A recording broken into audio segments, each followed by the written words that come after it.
Bonjour et bienvenue dans cette vidéo. On essaiera de parler des méthodologies de la méthodologie de test de pénétration qui est le point le plus crucial quand vous effectuez votre pentest au sein d'une infrastructure réseau. Il faut savoir que la conduite d'un test de pénétration ne doit surtout pas se faire d'une manière aléatoire, entre parenthèses à l'aveuglette, mais elle doit être bien structurée et il faut très bien éclaircir chaque étape, comprendre chaque point et essayer de d'effectuer ce pentest comme si vous étiez en train de gérer, donc de faire de la gestion au niveau d'un projet. Sans plus tarder, le plan de la présentation est le suivant. Donc on va commencer par une petite introduction, suivie par la méthodologie de test de pénétration qu'il faudra effectuer, qu'on va ensuite détailler au niveau de chaque phase, qui est la planification, l'exploitation et enfin le reporting. On va essayer de découvrir une notion qui est très importante, donc qui est le triangle d'or. Donc c'est plus orienté management. Donc on va essayer de sortir de tout ce qui est technique au niveau de la sécurité des systèmes d'information. On va aller d'un point de vue organisationnel, donc d'un point de vue managériel, comment il faut essayer de vous situer quand vous êtes en train d'effectuer votre pentest, tel que au niveau de la qualité, au niveau des délais, etc. Donc il faut savoir que les tests de pénétration, comme on l'a cité, ne doivent pas se faire à l'aveuglette. Donc règle très importante, il faut penser gestion de projet. Et pourquoi pas essayer de découper le tout sous format d'un découpage orienté processus.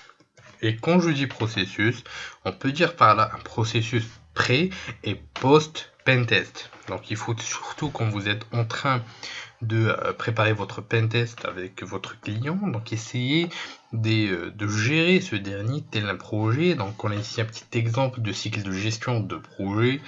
Donc il faut surtout sélectionner les besoins de votre client. Donc quand vous êtes bien sûr responsable, il faut budgéter, donc c'est un point très important à ne pas négliger.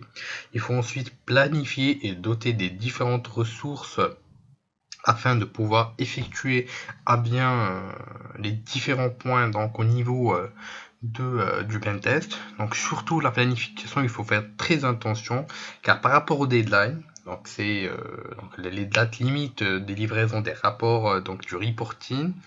Donc vous avez du retard, donc même d'une seule journée, vous serez pénalisé. Donc il faut très bien planifier, très bien gérer ses ressources et faire du suivi. Donc dans le cadre du suivi, vous pouvez suivre le modèle PDCA, donc Plan Do Check Act, ce qu'on appelle aussi la route de Deming, afin de faire un bon suivi et une amélioration continue de travail. Ensuite, il faut faire de la gestion des rapports des coûts, donc un point très important à suivre, et ainsi pouvoir analyser et planifier les différents points qui ont pu être découverts ou dans les différentes phases qu'on a pu découvrir avant de passer à la mise en place au pentest proprement dit, afin de pouvoir analyser les résultats, en sortir des données décisionnelles, résolution de problèmes, etc. Donc vous pouvez utiliser ce cycle si vous êtes bien sûr responsable. Vous pouvez aussi utiliser ce cycle quand vous êtes en train d'effectuer votre pentest. Donc vous, comme personne physique, quand vous êtes en train d'effectuer une tâche spécifique dans le pentest, tel que le pentest des infrastructures réseau, comme on est en train de le découvrir dans ce chapitre. Donc il faut très bien analyser chaque point afin de pouvoir faire sortir tous les points ambigus, et surtout essayer de structurer vos connaissances. Donc pourquoi pas dans un point de vue, dans une vue plutôt orientée processus, afin de mieux contrôler les différentes actions que vous allez pouvoir effectuer. Il faut savoir que, en gros, si on veut, donc on peut bien sûr plus avoir une plus grande granularité par rapport à la méthodologie et donc les étapes de test de pénétration, mais pour l'instant on va essayer de se focaliser, donc on va essayer de sortir du point de vue technique, essayer de focaliser sur les trois points les plus importants qui sont la planification, l'exploitation et le reporting. Je rappelle encore une fois l'importance du reporting lorsque vous avez effectué un test de pénétration. Donc sans ce reporting, vous ne saurez montrer la valeur de votre travail et vous ne saurez donc remonter l'information, régler les problèmes. Donc pour régler les problèmes, il faut remonter l'information au niveau décisionnel. Donc vous, quand vous avez fait un pentest, vous êtes au niveau opérationnel de la chose. Donc il faut faire un bon reporting, c'est l'image de votre travail, c'est très important. Et surtout refléter ce que vous avez pu découvrir lors de l'exploitation et aussi de la planification. Dans la phase de planification, il faut savoir qu'on va essayer de récupérer le maximum d'informations, faire de la reconnaissance au niveau de bases de données publiques. Donc c'est surtout dans un premier temps au niveau de la récupération d'informations et de la reconnaissance. Donc c'est disons des scans qui sont passifs. Bien sûr, on va ensuite à partir de cette récolte d'informations, structurer les différents points qu'on va pouvoir récupérer afin de passer à un scan actif. Donc tout ce qui est scanning, fingerprinting, etc. Récupération de la version d'OS, récupération de la version des services, scanning par rapport aux services, bien sûr, etc. Donc une fois que vous aurez récupéré tous ces éléments qui sont la base pyramidale de ce qui va venir, on pourra passer aux choses sérieuses par rapport à la phase d'exploitation. Il faut savoir qu'un pentest n'est pas une vulnerability assessment. Donc vulnerability assessment veut dire récolte des vulnérabilités. Donc on est juste en train d'analyser les vulnérabilités qui sont présentes et on n'est pas en train d'exploiter. C'est un point qui est très important et à ne pas négliger. Donc au niveau, bien sûr, une fois qu'on aura récupéré les vulnérabilités, effectué une certaine énumération, on va passer à l'exploitation. Donc c'est très important dans votre reporting d'exposer des prises d'écran par rapport aux exploitations, les scripts utilisés, etc. Et ensuite vient la phase de reporting où il faudra exposer n'importe quelle vulnérabilité trouvée, essayer d'exposer aussi bien la phase de scanning, récolte d'informations, mais aussi la phase d'exploitation. Donc il faut être très précis dans ce point et essayer de pouvoir faciliter la chose au niveau décisionnel. Donc c'est pas toujours des gens qui comprennent la sécurité informatique. Pourquoi pas penser aux différents points, par exemple, qu'on a pu découvrir dans la formation avec la sécurité niveau avancé par rapport au calcul du risque. Donc donner un certain score par rapport aux différentes vulnérabilités, par exemple spécifier des vulnérabilités qui sont critiques, moyennes ou faibles, etc. Donc le reporting, rappelons-le, c'est un point extrêmement important. Favoriser le choix des différents outils que vous pouvez utiliser dans ce sens.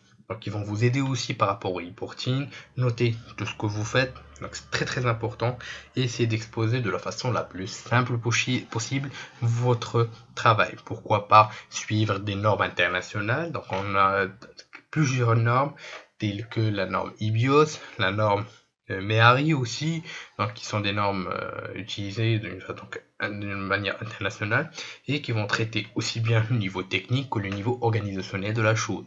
Donc on va passer dans le phase reporting, nous allons voir exactement comment effectuer un reporting à pentest, donc d'une manière donc en suivant disons les règles de l'art international qui sont l'utilisation de normes telles que IBIOS ou MEARI.